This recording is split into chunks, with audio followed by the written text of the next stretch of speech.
وجدت مشكلة اجتماعية زي مشكلة الإسكان مثلا. دي مشكلة عامة بيعاني منها الشباب كله. وهناك بعض الناس مثلا، حتى أوضح الأمر لمولانا، اتجوز ولسه متوقف، لم ينتقل إلى بيت الزوجية عشان خاطر ما عندوش شقة، فلا مانع على الإطلاق إن يحصل خلوة بينه وبين مراته، ربما حتى في طريق، في كذا كذا، في طريق، في ممكن يكونوا ضيوف بيشربوا شاي عند حد، يقوموا يجيبوا لهم الشاي، ممكن يقبلها، يعني يحصل شيء، مسألة زي دي. هذا واقع تفرضه الظروف، ولا بد علينا عند مناقشة الواقع أن نتعرض لمثل هذه الأشياء. أستاذ وحيد، حضرتك كنت من شوية بتعترض على واقع أيضا فرضته ظروف يعني كان اتفضل بها الأستاذ أبو إسلام، خاصة بالشخص اللي كان لا ده أنا ما زلت بص حضرتك، الله سبحانه وتعالى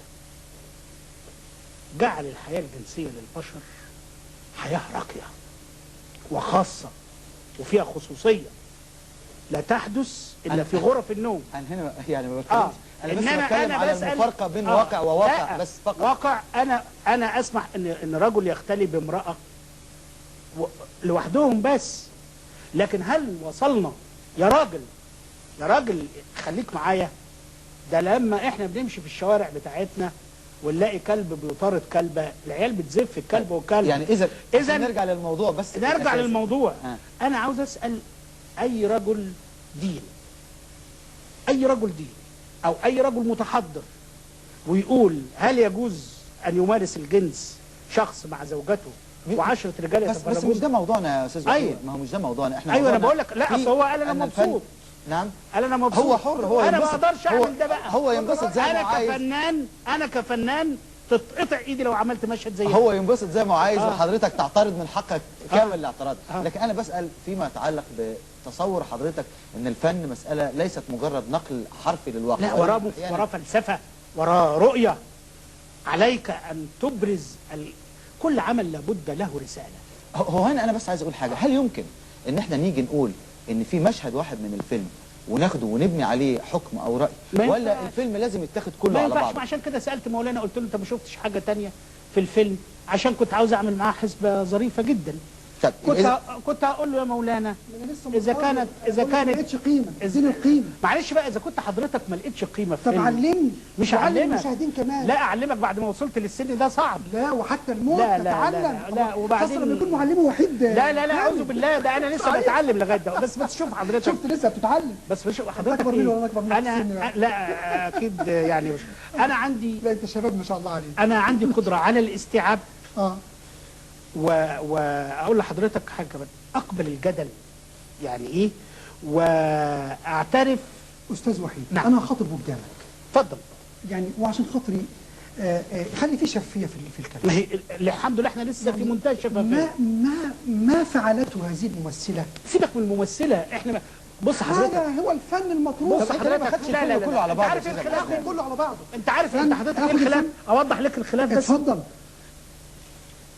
أنا أريد أن أناقشك، المناقشة تكون على الكل. أيوة. وأنت تناقشني في الجزء. لا، نطلع للكل. اطلع للكل. الأعمال يا سيد الفاضل دائما تحوي مضمون. أيوة. ورسالة. كويس؟ أنت جاي بقى لا مؤاخذة موظف برنامج في الورق اللي قدامك. أنا جاي لك. أنا حاصره ورقة. لا أنا جاي لك. أصل أنا من نعم ربنا عليها على فكرة. أنا كنت قبل ما التزم اسمع عبد الحليم حافظ يوم الاثنين بتاع شم النسيم، احفظ الاغنيه بلحنها. لما التزمت ربك شاء ليا ان اصبح الاساس النسيان ميحا.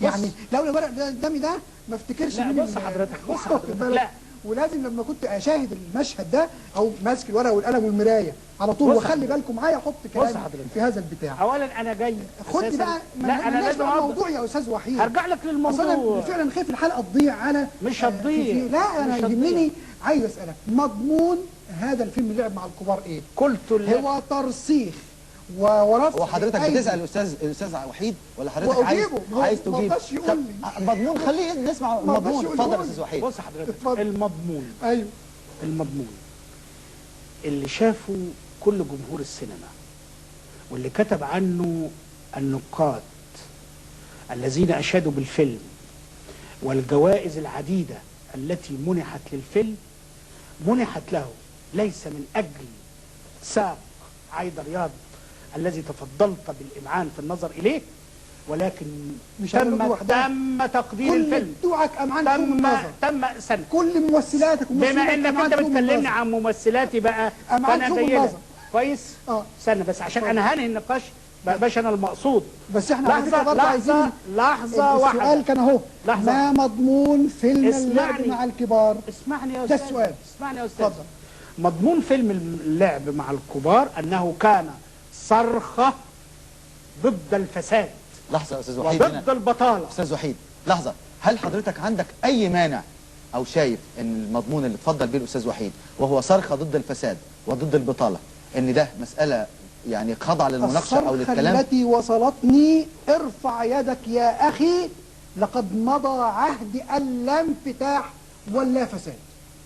الصرخه اللي وصلتني يعني ممكن حضرتك تفهمني؟ ارفع يدك يا اخي واستسلم لكل فساد موجود.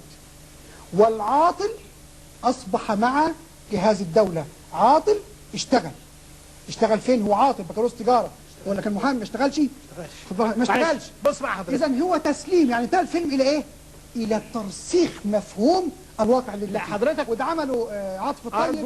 ارجو لا مش عاطف الطيب، عمل فيلم ثاني. طيب لحظه نسمع تعقيب لحظه واحده. اطالب، وانا اعتقد ان الفيلم عندكم، اصل انا احب ارد بالاشياء. اطالب ليكن الجمهور حكم بيني وبين الاستاذ، اطالب باذاعه اخر دقيقه ده كويس في فيلم اللعب مع الكبار، لانها عكس ما يقوله الاستاذ تماما وهي صرخه. طب ممكن تقول لنا بس يعني بشكل سريع كده المشهد الاخراني؟ المشهد الاخير يقتل محمود الجندي ويقف عادل امام ومعه ضابط امن الدوله وهو يصرخ ويصيح. احنا الاول قبل كده بمشهد اعلنها صريحه ان احنا اتسرقنا. الفيلم بينتهي على ان هم بيطلقوا الرصاص على عدو خفي لا نستطيع التمكن منه وهو حجم الفساد الكبير. اذا هنا في رمز يا استاذ وحيد. في رمز واضح. حضرتك ما وصلكش الرمز ده يا استاذ ابو اسلام؟ ما انت لسه بتقول ما وصلنيش. اللعبه دي زي ايه؟ لعبه النهايه دي النهايه ظريفه قوي، زي اللعبه بتاع فيلم سواق الاتوبيس. يقعد الفيلم يرسخ فيك التسليم بالفساد والنتانه والذل والمهانه، وفي الاخر يقول لك يا اولادي الكلب وهكذا. نفس الفيلم انتهى كده، بعد ما يديك الجرعه المتينه واخد بالك يقول لك يا اولاد. هذا الفيلم هنا اعلن الحق.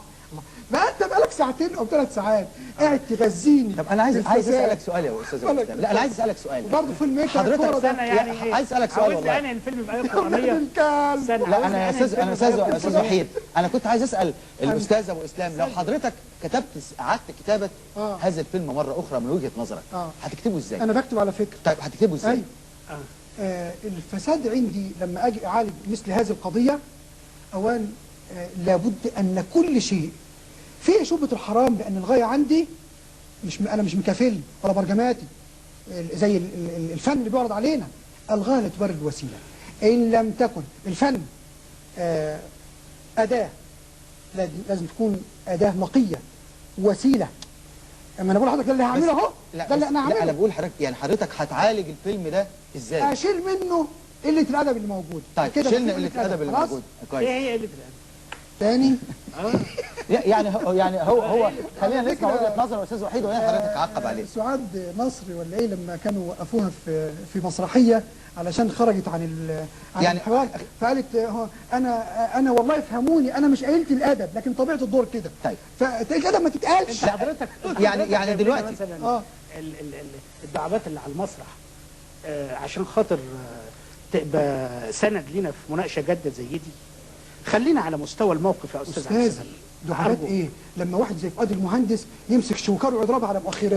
دلوقتي يا استاذ ابو اسلام، انا سالت حضرتك سؤال. اتفضل. وحضرتك اذا انا قعدت مثل هذا انا يعني يعني حضرتك اعترضت على في بيئه غير هذه البيئه. يعني لازم انتقل اصلا عندما اؤلف لسينما، فالبيئه والوسيله لابد ان تتسق مع ابو اسلام وما يعتقد لا به. يعني لما يكون في هناك آه. فساد حضرتك هتظهر هذا الفساد ولا مش هتظهره؟ أظهره بحجمه وحجم قوة الحق التي تجابهه. ما نركزش على الباطل وفي آخر أقول كلمة حق، لا، الحق يمشي بالتساوي، وإن